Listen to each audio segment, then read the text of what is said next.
tuh majalah alumni ya, majalah Ikatan Alumni ITB. Jadi Hmm. Ikatan Alumni punya majalah yang dibagikan ke para alumni. Ya, Sebenarnya untuk menjaring hubungan sesama alumni dan membahas isu yang populer. ya, Memang yang namanya majalah komunitas kita terbitnya tuh 4 bulan sekali, kita nggak bisa setiap saat. ya, ya, Walaupun memang kita punya alumni yang online, jadi ya. alumni yang online itu yang setiap saat ketika ada isu-isu menarik atau acara dan lain-lain kita bikin. Hmm. Ini teman-teman kami juga apa kebanyakan freelance ya. Jadi karena ini komunitas kita ngerjakannya karena kita senang gitu Oh, loh. Apa namanya kita berbagi, kita pengen menjalin hubungan. Makanya itu juga karena itu juga yang bikin kita terbitnya 4 bulan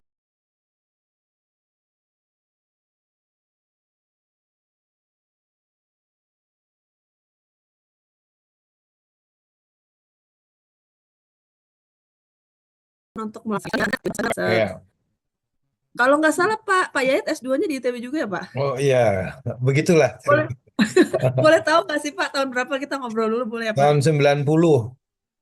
Oh 90. Iya, Itu S2 S3 atau S2 aja Pak? S2. S3 saya di UI. This meeting is being Oke, recorded. S3-nya di UI Pak. Oke. Ya, 90 sampai 92, 93 awal. Oke, oke, sip. 93 awal. Sebenarnya nama Bapak ini udah populer banget, Pak, di Ah, enggak. dia. Karena dulu saya 10 tahun di Tempo, Pak. Dan Oh saya gitu sempat ya? wawancara Bapak. Oh Tapi gitu. 4 tahun berapa? Karena Eh, saya sempat ditaruh di Balai Kota Jakarta juga. oh Jadi gitu ya, ya. kan pasti ngomongin Pak Yayat lah ya, Pak. Oh, terima kasih, terima kasih. Cuma tata kota yang sudah panjang sekali nih ceritanya di media. Kasih. Iya, kurang lebih kayak gitu sih, Pak, kalau Oke. dari kami, perkenalan. Jadi, apa namanya, Nak, ambil catat ya, Nak. Ini aku rekam sih, Nak. Ya, teh siap teh. Jadi sebenarnya gini, kita tuh kan ada rubrik Jakarta. Kemarin tuh kita ngomongin Marunda, Hmm. udara yang sangat kotor di Marunda. Sebelumnya lagi kita cerita apa ya? Oh, kita cerita, rencana perubahan lebih ke ekonomi sih, Jakarta yang akan dipindah ke apa, ibu kota dipindah ke IKN, Ya. dampak ekonomi. Nah, untuk yang ini tuh kami tertarik untuk membahas cerita soal taman karena Gubernur Hmm. Jakarta Pramono Anung yang kebetulan dari ITB juga Ya, ya Pak teman ya. lah, teman saya di MUD waktu muda. Iya Pak. Iya, Wow. Tapi Bapak ikut timnya nggak Pak? Tim nggak usah. ahlinya. Nanti kalau semua masuk tim, nanti nggak ada yang komentar. Nah itu makanya Nanti saya nggak ada juga. narasumber lagi. Teman saya, Mas Nirono udah masuk tim. Saya Nah, bilang iya lama-lama saya sendiri yang dicari-cari wartawan. kan makin terkenal Pak. Oh, enggak. Saya ini kan relawan. Relawan tuh Oke. enggak. Rela kalau diperhatikan. Kalau tidak diperhatikan, ngelawan. Relawan. Oke, Tapi sip. saya nggak pernah minta jadi komisaris. Sip Pak, harus kayak gitu Pak, harus ada yang di seberang ya Pak ya. Iya, udah udah garis tangannya udah Pak ya ini nggak cocok nih di sini katanya. Karena membuat orang nggak nyaman gitu.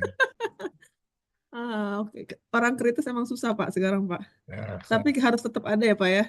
Nah, ya, ya gimana gimana langsung aja. oke langsung ya Pak ya. Ya. Kayaknya cukup nih apa pembukaannya. Jadi yang kita pengen tanya itu karena ada kebijakan baru, kan katanya ada 6 taman nih Pak, yang mau dibuka selama 24 jam.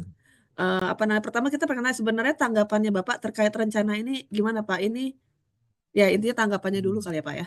Yang pertama begini, taman itu kan ada sifat yang private dan sifatnya yang publik. Hmm. Sekarang kalau misalnya taman-taman kita yang private itu lebih terjaga. Misalnya contoh taman private yang dikelola oleh pengembang atau taman private yang agak sedikit semi private tertutup itu seperti di Eco Park-nya di Tebet, ya kan? Tapi juga ada taman yang semi private yang dikelola oleh ormas dalam tanda kutip misalnya, Oke. dikuasai. Bahkan mereka kelola taman itu seperti 24 jam gitu. Contohnya Nah, apa Pak? yang Kalijodo. Oke. Nah, di Kalijodo itu ada atau bisa, mohon maaf juga ada taman-taman seperti contoh ya, dia sifatnya terbuka atau tertutup. Dulu waktu misalnya taman itu untuk dia memprotek bisa 24 jam, syarat dan ketentuannya taman itu mau yang lebih berprotek berpagar atau tanpa pagar. Hmm. Karena saya ingat banget itu waktu kasus Monas karena saya terlibat banget di situ. Ketika Monas itu dipagar, itu kan dulu idenya Bang Yos itu tidak nyaman Tiba-tiba Monas tuh jadi, dulu kan mohon maaf ya nih, ada namanya Gresimon. Itu kan tahu kan istilahnya kan. Nah, jadi tempat ajang kerawanan sosial. Jadi ketika taman itu tadinya nyaman dan sebagainya, itu tidak nyaman. Maka kalau taman yang bisa 24 jam adalah taman yang bisa diawasi. Nah, pertanyaannya, taman-taman kita lebih banyak bersifat terbuka atau sifat tertutup? Contohnya misalnya ya, di Monas. Monas itu diprotek dengan pagar 24 jam. Jadi bukan taman terbuka lagi itu. Nah, jadi tamannya yang dalam definisinya itu sifatnya itu bisa 24 jam jika terpantau, terawasi. Kemudian juga ada pengawasan dan lainnya. Yang kedua, karena dulu saya juga ikut proses dalam perencanaan dan sebagainya itu, dia bisa terjaga karena lingkungannya menjaga. Nah, tapi ada juga taman-taman yang tidak terprotek, bahkan dikelola dalam konteks misalnya Taman Katlea gitu kan. Ini mohon maaf ya, banyak taman-taman kita yang digunakan menjadi tempat ajang prostitusi, mohon maaf itu. Bahkan dengan membayar gitu ya, dengan si penjaga dan sebagainya. Ini mohon maaf bisa terjadi di tempat kita. Nah, jadi kalau misalnya fungsi taman itu orang harus jelas dulu. Ada juga taman yang bagus, hutan hutan kota kebun pisang. Nah, itu yang juga ke arah bandara itu bagus, tapi tempatnya tidak bagus. Jadi ketika merencanakan taman pun sebetulnya orang harus menetapkan konsepnya terlebih dahulu. Ketika dia dirancang sebetulnya sifatnya terbuka atau tertutup. Kemudian dia bersifat untuk publik atau untuk private atau semi private. Ini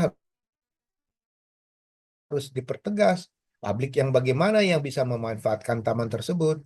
Dulu di Jakarta itu ada juga taman-taman lingkungan. Dulu istilahnya di kawasan kumuh namanya Taman Kupat Kumis.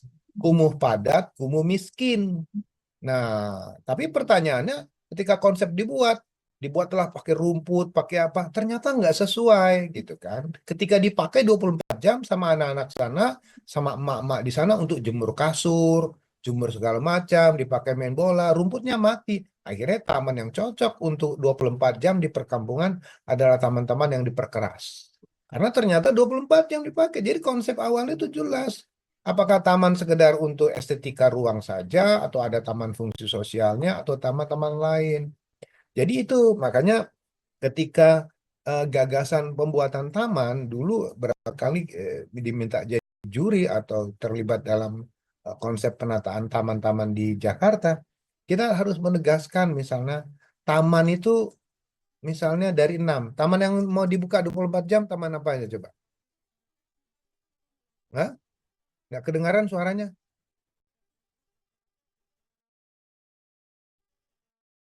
Taman Menteng, oke cocok. Terus teman lagi. Kopak, Tebet, jauh, bagus.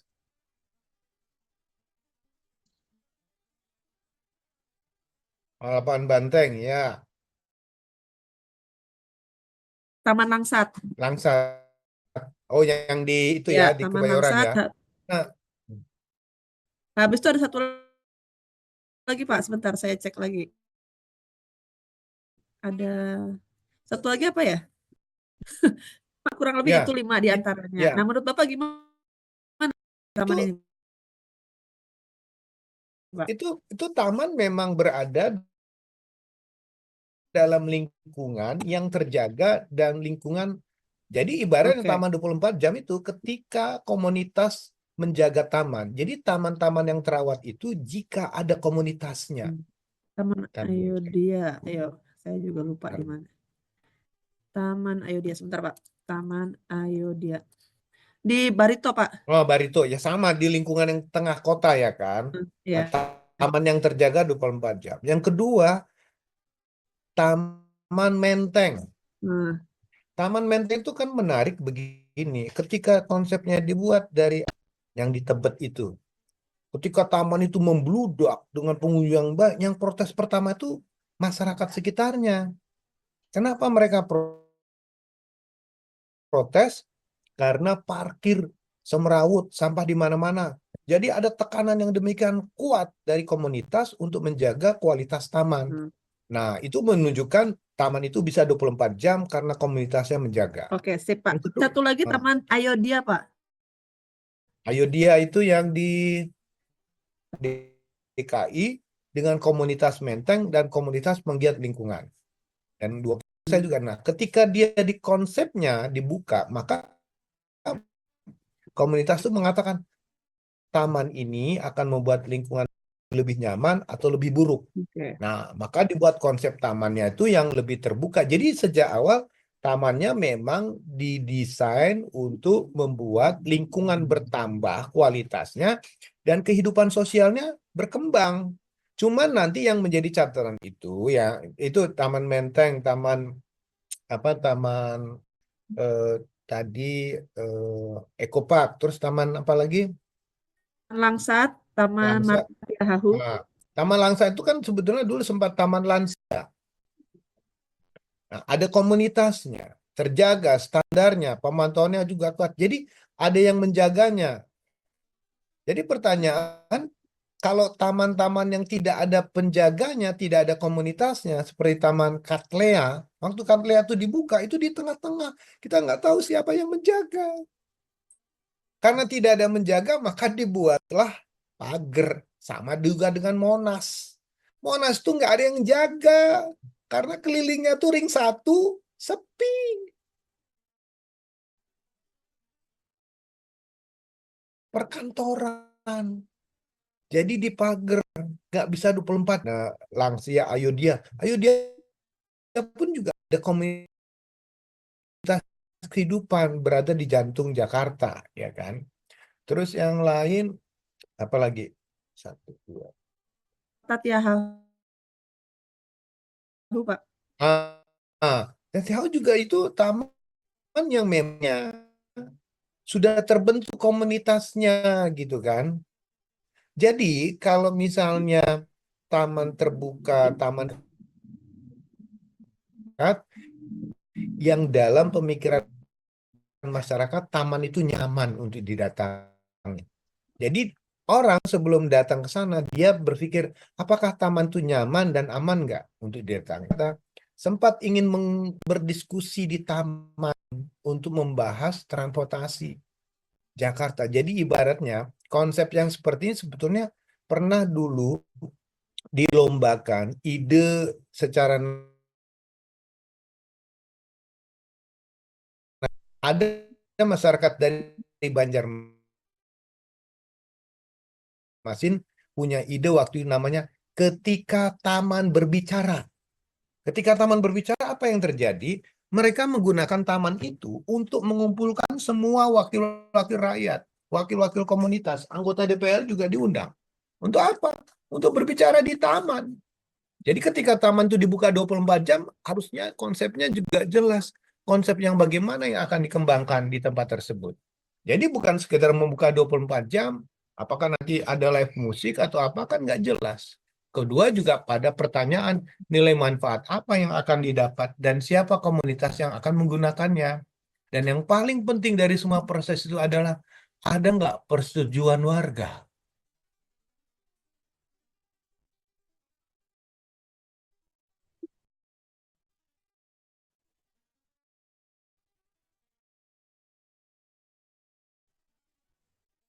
Hmm. Hmm. Hmm.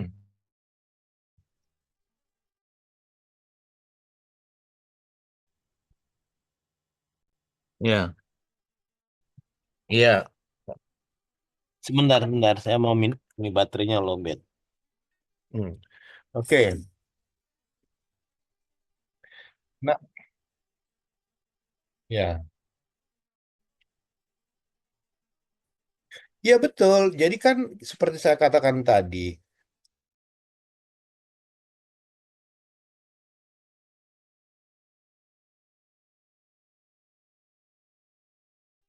taman itu komunitasnya. Nah, taman di inisiatif dari warga setempat. Dulu waktu zamannya Pak Anies, ketika orang berbondong-bondong datang, 60.000 parkir di dalam satu mana-mana. hari. Itu yang paling marah duluan adalah komunitas lingkungan setempat. Mereka protes. Itu juga sama dulu yang terjadi di taman di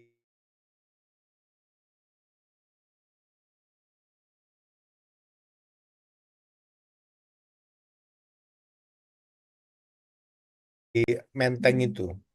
Ketika dibuat tas, kami tidak mau taman kami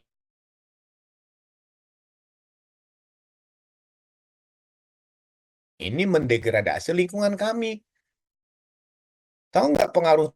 Nah, ketika tidak aman, memang tujuannya bagus, tapi pertanyaannya kan yang paling penting adalah gagasan apa yang dikembangkan. Terus pertanyaannya, 24 jam tuh siapa yang mau gunakan? Karena untuk mencapai taman di kita itu di Jakarta, bukan lingkungan setempat. Naik motor, Jakarta. Kalau di Martatiahu saya setuju aja, karena ada akses Transjakarta dan MRT. Tapi begitu jam 12 sampai subuh, itu siapa yang pakai? Jangan-jangan untuk tempat mabok. Nah, kemudian bagaimana koordinasi dengan teman-teman di Satpol PP? Jangan-jangan makin tengah malam itu makin tidak nyaman taman dibukanya. Makanya wajar kalau warga di Tebet tuh protes karena mereka menengah atas. Di Menteng juga menengah atas. Taman Ayudhya sama Taman Langsa juga menengah atas. Satu lagi di mana lagi tamannya itu? Hah? Itu aja sih Pak, itu sama Lapangan lapangan Banteng. banteng Lapangan ya. Banteng ring 1. Itu nggak ada komunitasnya. Yang pakai itu adalah olahraga pagi. Dan kami terus terang aja dulu, mohon maaf ya, sekali mohon maaf, pernah memantau satu taman di Jakarta. Yang pagi-pagi yang kita temukan apa? Kondom. Ya ampun. Di mana Nggak Pak? usah dikasih tahu. Tidak pernah terjadi. Iya. Oke. Ya itu tadi, justru penggunaannya yang tidak jelas. Ada penyimpangan-penyimpangan sosial yang terjadi ketika fungsinya itu dikembangkan untuk 24 jam gitu. Oke, ya Pak, menarik Pak. Nah, kalau sekarang terkait tanah, kalau misalnya soal keamanan sendiri sebenarnya seberapa keterlibatan komunitas itu sebesar apa sih Pak? Sama gini, komunitas di sana itu pasti tidak mau jadi satpam 24 jam, Betul. ya kan? Mereka pertama satu, kalau di rumah ibu di depannya ada keramaian, ibu bisa tidur nggak? Nggak bisa. Taman dibuka 24 jam, orang lain menikmati kebahagiaan, yang punya rumah di situ nggak bisa tidur. Stres. Jadi artinya taman mana yang bisa itu sebaiknya jangan di lingkungan permukiman yang memang sudah punya SOP atau estate management sendiri. Tapi kalau model di Ayudhya, di Langsa, atau taman-taman yang seperti di Menteng pun sebetulnya agak susah juga ya. Tatiahahu ya bisa Pak Nah, ya. di Ahu itu boleh lah. Terus kalau lapangan banteng gimana Pak Lapangan tadi? Banteng boleh lah. Masih bisa ya Pak, Masih karena bisa. link 1 jadi keamanan Tapi aman tadi ya Pak tanya ya. sama Tommy Winata ya. Oke. Kalau Eco Park mereka udah nolak. Berarti yang Menteng ya Pak yang kita Ya tunggu ya. Menteng. Ada. Menteng sama lapangan Banteng juga perlu dicermati itu.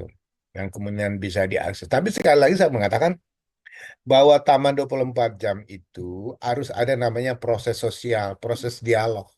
Kalau struktur kebijakan mengatakan, oke, bisa 24 kebijakan, bisa 24 jam. Tapi kan ada resistensi nggak? Nah, jadi yang paling bagus adalah syarat dan ketentuan. Hanya jam 6. Cuman juga pemerintah daerah harus berani mengumumkan. Di tengah malam tuh dipakai apa aja yang boleh dan tidak. Contohnya, mohon maaf ya, kita punya kebiasaan buruk di orang Indonesia. Saya contohnya dulu ya, kalau dulu masuk ke kebun raya, itu ada attention-nya. Ada peringatan apa yang boleh, apa yang tidak. Apa perbedaan orang Indonesia dengan turis asing? Orang Indonesia yang penting masuk aja dulu. Asing tuh baca dulu dia, apa yang boleh, ada yang tidak. Rules-nya harus jelas ya Pak ya. Ya, kumaha engke we lah.